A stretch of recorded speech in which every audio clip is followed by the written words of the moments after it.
Hi friends, मैं हूं मान, वेलकम टू मूवी शूवी। वैसे तो हम ट्रोल के चक्कर में पड़ते नहीं है, हमारी तो पॉजिटिविटी बिल्कुल जिंदा है। बट कुछ लोग ना बिल्कुल यहाँ से बेवकूफ हो चुके हैं, जेम्स ऑफ बॉलीवुड टाइप के, सब ये बॉलीवुड स्नाइपर टाइप के, बिल्कुल ही रोड़े टाइप के। ये पता नहीं इनका इतना ब्लॉकेज क्यों है। जो क्या होता है ना कि जैसे मैं पहले भी बता चुका हूँ कुछ वीडियोस के अंदर कि अगर आप कहीं पर किसी इंसान को देखते हैं और आप बोलते हैं कि मेरे को वैसा पहुंचना है और वैसा बनना है, तो दो तरीके हैं उसके वहां तक पहुंचने के। मेहनत करो और वहां तक पहुंचो। दूसरा ये है कि उसको भी नीचे खींच लो और खुद ही एक स्टेट पे आ जाओ। तो जब आप थोड़ा टाइम बाद विजुअलाइज करते हैं कि हम दोनों एक ही जगह पे आ गए, तो फिर प्रोग्रेस तो हुई ही नहीं है, मतलब बिल्कुल ही थर्ड ग्रेड काम हो गया। तो ऐसे लोग जो है वो बहुत नेगेटिविटी फैलाते हैं। अब उसका कुछ कर नहीं सकते। अब ओ माई गॉड 2 के साथ भी ऐसे हो रहा है, जो कि सेक्स एजुकेशन के बारे के अंदर है।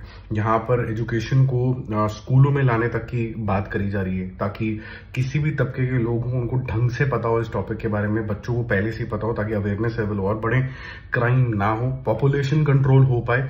ये इनके मेकर्स का मानना है और यही प्ली दिया गया ओ माई गॉड 2 के सेंसर बोर्ड को जब ये मूवी सबमिट हो रही थी। अब सेंसर बोर्ड ने बोला कि हम इसको होल्ड पे डाल रहे हैं। अब होल्ड पे डालने के बाद हम डिसाइड करेंगे कि इसके अंदर कोई डायलॉग ऑब्जेक्शनेबल है कि नहीं है, कोई सीन ऐसा तो नहीं है जो ऑब्जेक्शनेबल है, कोई ऐसे हिंदू धर्म की कोई मान्यता को ठेस तो नहीं पहुंच रही है। और उसके बाद हम आपको बताएंगे कि यार ये कहीं आदि पुरुष के डायरेक्शन के अंदर तो नहीं चलेगी, और अगर नहीं चलेगी तो बहुत अच्छी बात है, हम फटाफट से इसको अप्रूव कर देंगे। और अप्रूव करने के लिए वो जो भी समय लगाएंगे इन बिटवीन, ये आप थोड़ा सा पहले क्लिप देखो, फिर हम वापस आते हैं। सेंसर बोर्ड का कहना है कि ये फिल्म स्कूली बच्चों को दी जाने वाली सेक्स एजुकेशन पर आधारित है। भारत की आबादी 140 करोड़ है। भारत इस समय आबादी के मामले में चीन को भी पीछे छोड़ चुका है। भारत वो देश है जिसकी सबसे बड़ी समस्या इसकी आबादी ही है, और हम अपनी आबादी को कभी नियंत्रित नहीं कर पाए। इस देश को अगर सेक्स एजुकेशन की जरूरत नहीं है तो फिर किस देश को है?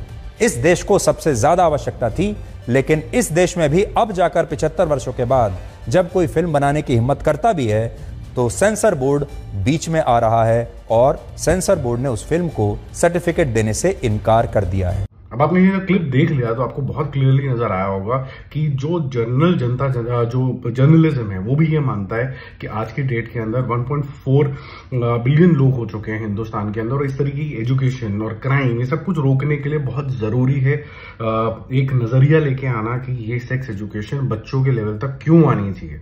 अब ये पॉइंट तो चलो बहुत ही बढ़िया पॉइंट हो गया और सबको समझ में आ रहा है, पढ़े लिखे लोगों को समझ में आ रहा है, जो शायद इतने पढ़े लिखे नहीं उनको भी समझ में आ रहा है। But at the same time कुछ एकदम गवार लोग हैं जो पढ़ने के बावजूद भी अपनी एजुकेशन का गलत इस्तेमाल करते हैं, उनको ये बात समझ में नहीं आ रही है। वो किसी और पे उनकी दिमाग की घंटी अटकी हुई है। उनकी घंटी इस बात पे अटकी हुई है कि जी हमें ये बताइए कि जो आपने सूत्रधार पकड़ा है, ये बात समझाने के लिए आपने शिव का एग्जाम्पल लिया है और वो हिंदू धर्म के हैं, तो हिंदू धर्म का ही एग्जाम्पल लेके सेक्स एजुकेशन की बातें क्यों हो रही हैं? आप सेक्स एजुकेशन की जो बात है वो किसी और रिलीजन को लेके, मुस्लिम रिलीजन को लेके, या किसी स्पेसिफिकली मुस्लिम रिलीजन को लेके क्यों नहीं करते हो? तो मेरा तो मानना भाई ये है, बड़ा सिंपल सा है कि यार ये थोड़ा सा इस्तेमाल करो। आपके पास लार्जर फाइट जिंदगी के अंदर क्या है वो देखिए। आप ये फाइट ये हिंदू मुस्लिम करने की बजाय आप ये देखिए कि अगर ये एजुकेशन आती है और ये एजुकेशन बच्चों तक पहुंचती है, तो ये एजुकेशन का मतलब तो ये तो होता नहीं कि इस रिलीजन वाले को एजुकेशन आ जाएगी और इस रिलीजन वाले को नहीं आ जाएगी। जब आप साइंस, मैथ्स, ज्योग्राफी भी पढ़ते हैं तो ऐसा तो है नहीं कि भाई वो रिलीजन देख के आपको नॉलेज आती है।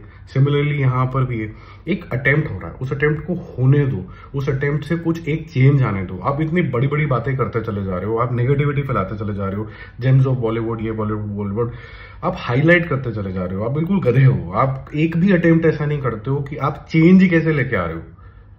सिर्फ बातें करते रहो, नेगेटिविटी फैलाते रहो, स्क्रीनशॉट डालते रहो, गंदे गंदे फॉन्ट इस्तेमाल करते रहो, अपनी पुअर क्रिएटिविटी दिखाते रहो, उसके साथ फिर लोग जुड़ जाते हैं। आपने क्या किया है एजुकेशन के सिलसिले के अंदर? पॉलिटिकल अफेयर इंप्रूव करने के लिए, जॉब्स ज्यादा आए उसके लिए, ये कुछ नहीं किया आपने, लेकिन बकवास आपको पूरी करनी है। तो मुझे यार समझ में नहीं आया कि किस तरीके का एटीट्यूड हो गया। और लोगों की भी थोड़ी सी गलती है यार, वो बह ही जाते हैं भावनाओं के अंदर। थोड़ा सा रुको भैया, रुको, और थोड़ा STOP करो, स्टॉप।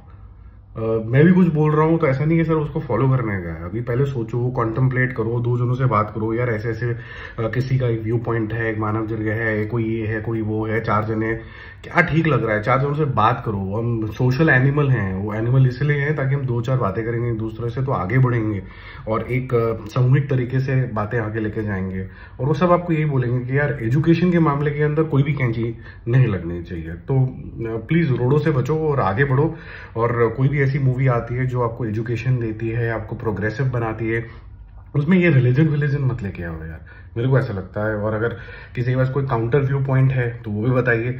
हाँ, मैं ये मानता हूँ कि भैया कि किसी एक रिलीजन को लेके आप थोड़े ज्यादा सेंसिटिव हो और किसी एक रिलीजन को आप थोड़ा ज्यादा फ्लेक्सिबल हो जाते हो, वो बात बिल्कुल सच है। बट यहाँ पर तो ऐसा कोई मुद्दा ही नहीं है ना यार, यहाँ पर कोई सेंटिमेंट्स तो हर्ट हो ही नहीं रहे हैं, यहाँ पर जबरदस्ती के इशू बना के करे जा रहे हैं। वैसे by the way oh my god 2 के अगर आप पेज व्यूज देखोगे IMDb के ऊपर, आप उसके रुझान देखोगे या फिर ओ माई गॉड 2 का टीजर के ऊपर व्यूज देखोगे तो काफी मैसिव इंटरेस्ट जनरेट हो रहा है। और इस तरीके की कंट्रोवर्सी इस मूवी के लिए मेरे ख्याल से पॉजिटिव साबित होगी। मैं जल्दी मिलता हूँ आपसे और रिव्यूज के साथ। Stay connected, bye bye.